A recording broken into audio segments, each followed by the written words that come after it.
Hello and welcome to another edition of Another Book Review. This week I'm going to be doing something a little bit different. I'm going to be reviewing a book I've read previously. Typically for the channel, these are all books that I'm reading for the first time. I read the original American Gods, probably pretty close to when it came out, 2001, 2002-ish.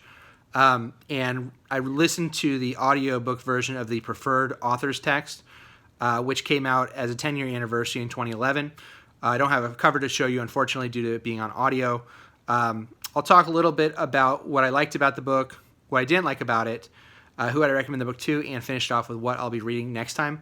I'm also going to give you a little bit of background on the author and talk about the overall structure of the book if you haven't, the overall plot of the book if you haven't read it before.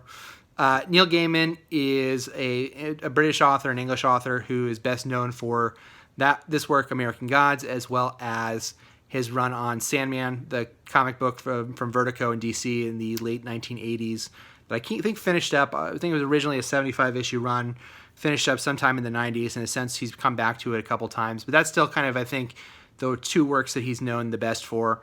In the comic book world, I think Sandman is still kind of overwhelmingly his most known work. He's also done a little bit of Marvel work as well, but I think that's kind of what people know him for.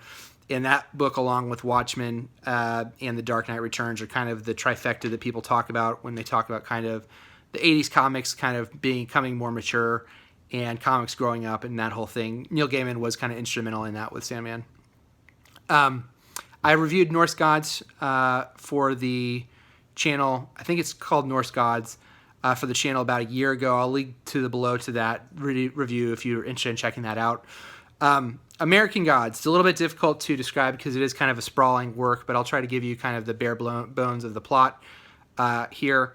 What it does is it follows a character whose name is Shadow Moon. He's recently got out of prison, and he becomes recruited by a man named Mr. Wednesday, and Shadow soon finds out that Mr. Wednesday is part of a larger, I'll just call it a supernatural world, and he becomes kind of embroiled in what eventually he comes to realize is a growing war between two factions, the gods, the old gods and the new gods. And that is ultimately the overall plot of American Gods. Anything else beyond that is probably going to be getting into spoiler territory. I won't do that here. What did I like about it? Neil Gaiman is a really great writer. I think that reading it the first time, I kind of realized that he just has lines that really hit you in the stomach that are really good.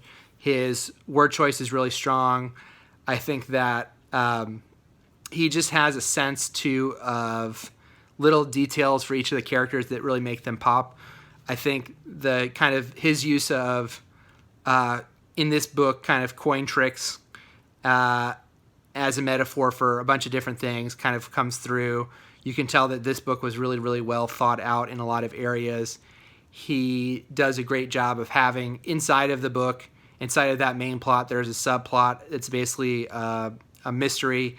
He does a good job of kind of weaving that in a way to kind of keep you intrigued about that. Within that, to me, is kind of the best part of the book, which is what he calls Coming to America, which are these essentially short stories of the old gods and how they first came to America through immigrant populations from all over the world. They all brought their own mythologies to America, and each of these stories kind of follows one of those gods that are either already here or kind of the first coming here from immigrants from all over. That to me is kind of the highlight of the book, those stories. And I think that if the book is about anything, I think it's about really the protagonist kind of really becoming his own person, realizing who he is and realizing the need to maybe be more active in his life. And I think it ends on a pretty pitch perfect note. And I think those things were all really, really good about it. I think I got the chance to listen to it on audio, and I got to hear a full cast version of it. And I think that was really great. Some of the bad stuff, the stuff that's on the downside, like I said, I read this in 2001.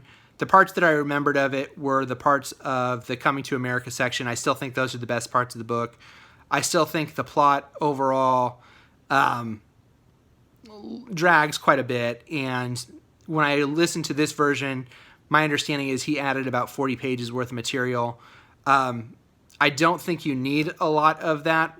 I think there are some secondary characters that don't quite pop as much as I would like. I think other people have kind of pointed out Shadow, in the reviews I've seen of this, Shadow in some ways is kind of a not as proactive as a protagonist as some people may like. I think that there are some things, the resolution of some issues may not be to everybody's taste. It's a pretty dark book. Again, I can't get really into spoilers. But I think overall, if you haven't read American Gods, I would actually probably recommend the non-author's edition, because I think because the book drags, like I said, quite a bit, you probably are not too bad off going with kind of a shorter version of it.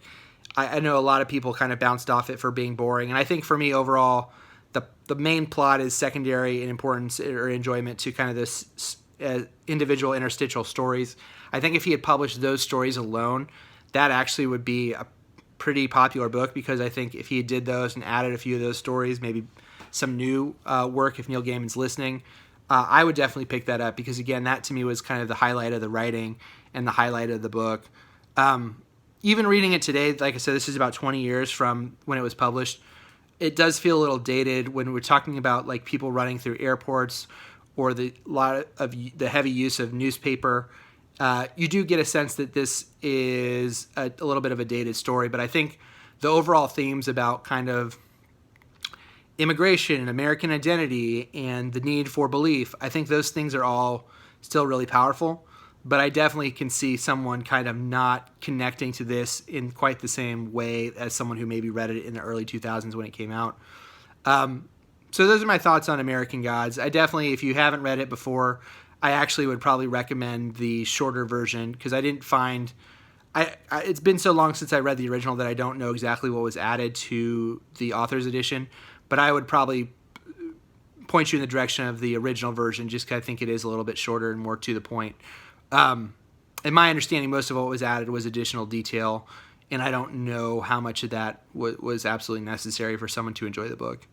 So that's American Gods. Who would I recommend it to? If you're a fan of Neil Gaiman, you haven't read it, you owe it to yourself to read it. I think if you're a fan at all of kind of the great American novel and kind of America through a road trip, or America through the eyes of someone who wasn't born here, I think the book does a really great job of kind of taking the American story and contextualizing it in a way to make it a really interesting look at the country and what we value and what we don't value, and everything like that. So that's American Gods, and next time I'm going to be reading the novel Imaginary Friend. So until next time, please feel free to like the video, subscribe to the channel, and if you haven't already, you can follow me on Twitter. I'll have the Twitter link below. Until next time, bye.